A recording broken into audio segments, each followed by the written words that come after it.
आज सबसे बड़ी दो चीजों की जरूरत है, यजीदियों को पहचानो और अपनी खुराफातों को दूर करो। जितना नुकसान आज वहाबियत से नहीं हो रहा है, उससे ज्यादा नुकसान हमारी खुराफातों से हो रहा है। आज वहाबियों को मेहनत करने की जरूरत नहीं पड़ रही है। एक जमाना था वहाबी मेहनत करते थे, कोनों कोनों में ले जाके चुपके समझाते थे। अब उनको जरूरत नहीं पड़ रही। पढ़े लिखे नौजवानों के गलों में हाथ डाल के सिर्फ इतना बोलते हैं, देखो साहब ये पंजे उठा रहे हैं, ये ताजिए निकाल रहे हैं, ये ढोल बजा रहे हैं, जरा बताओ क्या यही इस्लाम है?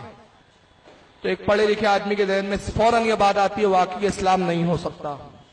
अगर ताजिया निकालना इस्लाम होता तो खुदा की कसम ज़ैनुल आबिदीन सबसे पहले ताजिया निकालती।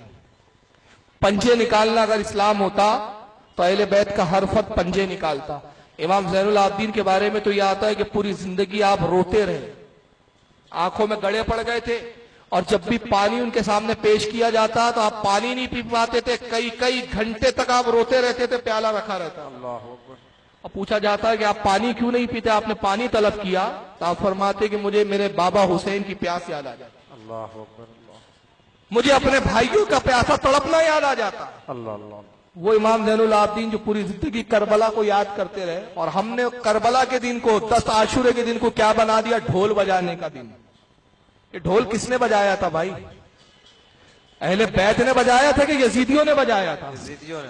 अरे 10 आशूरे को हुसैन पाक के काफले का तो यह हाल था कि सर नेजों पे ले जाके दौड़ा रहे थे। तमाशा बनाया था अहले बैत का इन्होंने, ढोल तो यजीदी बजा रहे थे, और तुमने यजीदियों का काम ले लिया। याद रखिए ये पंजे की कोई असल नहीं है। हमारे उलमा से बरी है, ये जो करते जाहिल लोग हैं इनसे हम बरी ज़मान। अगर ढोल बजाना, ताजिया निकालना, पंजे निकालना इस्लाम होता तो याद रखो हमारे उलमा के हाथ में पंजे होते, हमारे मदरसों से ताजिए निकलते। तो जब हमारे मदरसों से ताजिए नहीं निकलते, हमारे मदरसों से ढोल नहीं बजता, तो इसका मतलब ये हमारी सुन्नियत नहीं है। और इन वहाबियों से भी कहूंगा कि अवाम की जहालत को हमारे खाते में मत फिट करो। हमसे बात करना है तो किताबों पे बात करो। जी जाहिलों के अमाल की हमारे पास कोई सनद नहीं है, हम उसके कोई जिम्मेदार नहीं है, लेकिन हम अपनी कौम की इस्लाह की कोशिश करते हैं, कोशिश करेंगे, और मोहब्बत से प्यार से समझाएंगे कि भाइयों ये इस्लाम नहीं है, ये मुहर्रम मनाने का तरीका नहीं है। तो खुदा के वास्ते ढोल बजाने से बचिए। ये यजीद का काम था, ये हुसैनियों का काम नहीं हो सकता। आका ने फरमाया मैं ढोल तोड़ने के लिए आया हूं, मैं ढोल तबाह करने के लिए आया हूं। ढोल बाजे शैतान की आवाजें। तो 10 मुहर्रम को ढोल नहीं बजाना है, हुसैन पाक के नाम की मजलिसों को मुनक्किद करना है।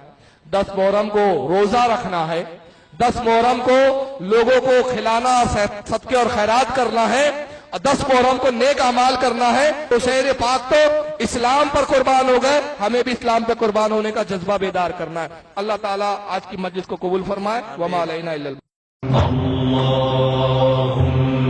सल्ली अला सय्यिदिना मुहम्मदिन नबिय्यिल उम्मी व अला आलिहि व सहबिहि व सल्लिम।